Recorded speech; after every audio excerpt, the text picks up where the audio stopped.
Udhna Ashapuri bridge પાસે વિચિત્ર ઘટના બની હતી। ગુરુવારે રાત્રે એક રૂમના પતરા ઉપર ગાય ચડી ગઈ હતી। દરમિયાન રૂમનું પતરું તૂટી જતા રૂમમાં સૂતેલા પરિવારના મોભી સહિત 3ને ઈજાઓ થઈ હતી, જેમાં ઘરના મોભીને પ્રાઇવેટ પાર્ટમાં ગંભીર ઈજા તેમજ બંને પગમાં ફ્રેક્ચર થયું હતું, જેથી તેમને સારવાર માટે નવી સિવિલ હોસ્પિટલમાં દાખલ કરવામાં આવ્યું હતું, તેમજ તેના 2 સંતાનને સામાન્ય ઈજા થઈ હતી।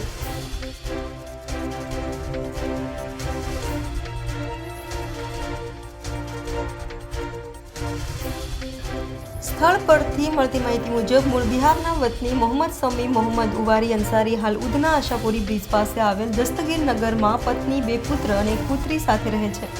તે મજૂરી કામ કરીને પરિવારનું ગુજરાન ચલાવે છે। ગુરુવારે રાત્રે સમીમ પરિવાર સાથે જમીને સૂઈ ગયો હતો।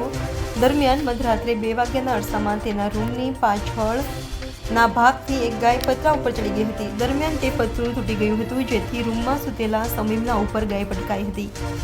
અકસ્માતમાં સમીમને પ્રાઇવેટ પાર્ટમાં ગંભીર ઈજાઓ થઈ હતી અને બંને પગમાં ફ્રેક્ચર થઈ ગયું હતું, જેથી 108 એમ્બ્યુલન્સ મારફતે તેને સારવાર માટે નવી સિવિલ હોસ્પિટલ ખાતે ખસેડવામાં આવ્યો હતો, જ્યાં તેને દાખલ કરીને સારવાર આપવામાં આવી રહી છે। તેમજ ઘટનામાં સમીમના 6 વર્ષના રાશિફ અને 17 વર્ષના નશીબા નામના સંતાનને સામાન્ય ઈજાઓ થઈ હતી।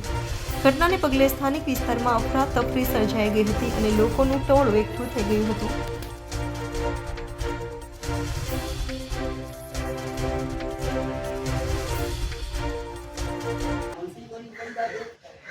यही है, देखो ऊपर से आया है। आप पंखे देखो, पंखे कैसा है, टूट के हो गया ना।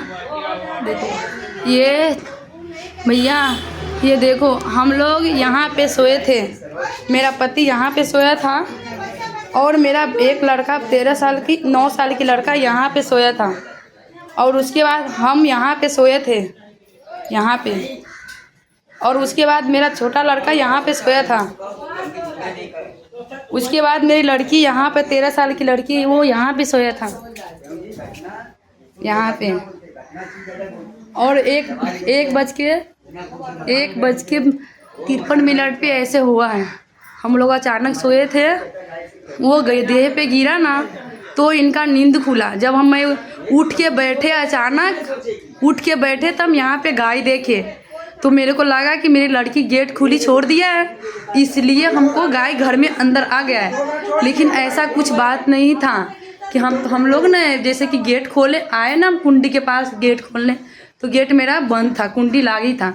जब मैं दरवाज़ा खोला तो वो गाय के रोशनी आया, तो पहले मैं निकला यहाँ से, तो मेरे साथ में ही गाय बाहर निकला। उसके बाद मैं अपना बच्चे को निकाले, तो उसके बाद मैं बोला क्या मेरे पति को, तू भी बाहर भागो, तो वो भाग नहीं रहा था, उसको उठा ही नहीं हो रहा था। तब 4-5 आदमी से उनको बाहर रखा।